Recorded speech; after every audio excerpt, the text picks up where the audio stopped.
आप देख रहे हैं ना the times Punjab Kesari TV.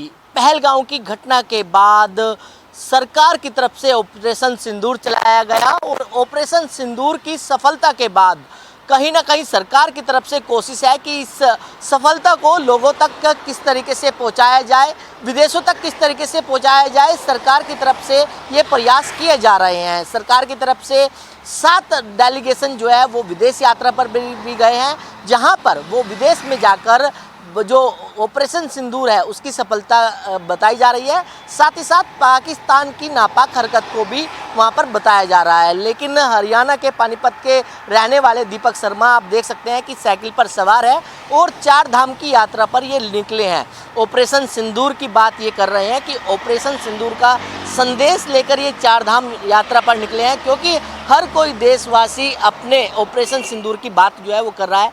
Deepak ji, आप पानीपत के रहने वाले हैं, मन में किस तरीके से ख्याल आया कि आप साइकिल से 4 धाम यात्रा करेंगे? देखिए, विचार तो पहले भी था कि भाई मैं देश का भ्रमण करूं, लेकिन जो ही ये दुर्घटना कहूँगा मैं कि पाकिस्तान के गद्दार जो हरामी निकम्मे, मैं तो जो मुझ पे बोल रहा है मैं तो कहूँगा, तो उन्होंने जो नापाक हरकत की है ना, हमारी बहन बेटे को सिंदूर छीना है, उसके बाद आदरणीय और प्रधानमंत्री मोदी को चैलेंज किया गया, भाई मोदी जो को जाके बता देना ये कर दिया है। फिर आदरणीय प्रधानमंत्री मोदी जी ने जिस तरह हमारी मातृशक्ति को हाथ में शक्ति पावर देकर पाकिस्तान की रीढ़ की हड्डी को तोड़ दिया, उनके मान सम्मान में मैं यात्रा लेके निकला हूँ। और ये यात्रा ऑपरेशन सिंदूर और विकसित भारत और नौ संकल्प को लेके है, जो सीधा सीधा राष्ट्रभक्ति का एक संदेश है। और मैं रास्ते में जितने भी मेरे अमर शहीद जवान मिलेंगे उनको श्रद्धांजलि देने का, साथ में स्वच्छ भारत मिशन का एक जो संकल्प है आदरणीय प्रधानमंत्री, वो लोगों तक पहुँचाने का काम करेंगे। लेकिन दीपक जी, अगर बात करें, आप संकल्प लेकर निकले हैं, क्या लगता है कि जिस तरीके से सरकार लगातार ऑपरेशन सिंदूर की बात कर रही है, अलग अलग तरीके से वो लोगों तक पहुंचाने की कोशिश कर रही है, आप भी क्या जिस तरीके से 4 धाम की यात्रा पर निकले हैं, क्या ये संदेश लोगों को देंगे, बैठ के करेंगे, किस तरीके से आपका ये रहेगा? देखिए, हमारा देश ना तीर्थों से भरा पड़ा है, और मैंने 4 धाम इसलिए किए क्योंकि हर एक नागरिक की मनसा होती है कि मैं 4 धाम करके आऊँ, ये मोक्ष प्राप्ति का। फिर मैंने इस 4 धाम को देशभक्ति से जोड़ने का प्रयास किया है।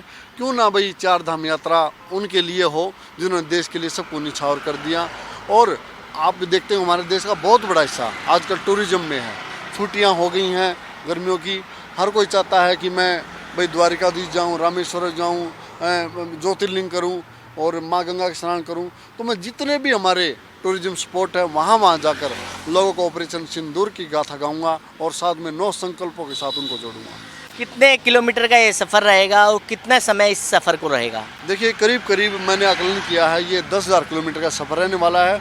और साथ ही साथ ये करीब 6 महीने मुझे इस सफ़र में लगेंगे, जहाँ जहाँ देश का हर कोना को मैं टच करूँगा। क्योंकि 4 धाम आदरणीय शंकराचार्य जी ने जिस तरह देश को एक करने के लिए बनाए थे, उसी को पचिनों पे चलकर मैं देश का भ्रमण करूँगा। और साथ साथ ऑपरेशन सिंदूर की गाथा छाती पीट कर और बड़े गर्व से ओज स्वर में बोलूँगा कि हमारी मातृशक्ति ने घुसकर पाकिस्तान को मारा। क्या इसी साइकिल के माध्यम से आप जाएंगे या किस तरीके से आपका सफ़र रहेगा? देखिए जी, मैंने पहले भी प्रयागराज साइकिल से किया था, और ये पूरा भारत, भाई एक भाई का नाम मैं जरूर ले दूँ जिसने मुझे साइकिल डोनेट की है, भाई सुनील कौशिक जी, उन्होंने मुझे इस शुभ कार्य के लिए साइकिल डोनेट की है, मैं उनका धन्यवाद कर दूं। और ये साइकिल से ही हुई है। आपने डोनेट की बात करी, इसके लिए फंडिंग कहाँ से इस्तेमाल किया जा रहा है? पैसा अपने पास से इकट्ठा किया जा रहा है या आप किस तरीके से काम करते हैं? देखिए, ये भारत देश है, ये यहाँ अमीरों का देश है, यहाँ कमर नहीं फेरी जाती। जब भी कोई मेहमान अतिथि देवो भव की तरह आता है तो उसका मान सम्मान पूरे वर्ष, दाना पानी ये भगवान का लिखा होता है भाई साहब, आदमी जहाँ चाहे वहाँ चुग लेता है। लेकिन मैंने देखा है, मैंने प्रयागराज यात्रा के दौरान जिस तरह लोगों ने मेरा स्वागत किया और मुझे मेरे फल बांध दिए, मेरी हर साइकिल के हर कोने पर फल बंधे हुए थे भाई साहब, और जहाँ बैठे वहाँ जूस मिले। और एक और बात बता दूँ, मैं रायबरेली के पास था तो एक किन्नर समाज की बहुत बड़ी वो माँ थी, उसने मुझे कहा, बेटा मैं तो स्नान नहीं कर पाऊँगी, ये 200 रुपये उसने मुझे दिए, मैं 200 रुपये लेके मैं घर आ गया। तो मैं नहीं मानता कि ये देश भूखा मरने देगा, ये देश हमेशा आगे खड़ा मिलेगा। तो बिल्कुल ये देश कहीं ना कहीं ऑपरेशन सिंदूर की बात इनके माध्यम से की जा रही है। ये आप देख सकते हैं कि 9 संकल्प जो है वो इनकी तरफ से लिए गए हैं और ये यात्रा पर जो है वो निकल चुके हैं।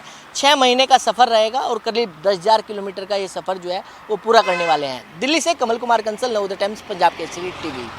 हमसे जुड़े रहने के लिए हमारे YouTube चैनल को सब्सक्राइब करें और नई वीडियो की नोटिफिकेशन के लिए बेल आइकॉन को दबाएं।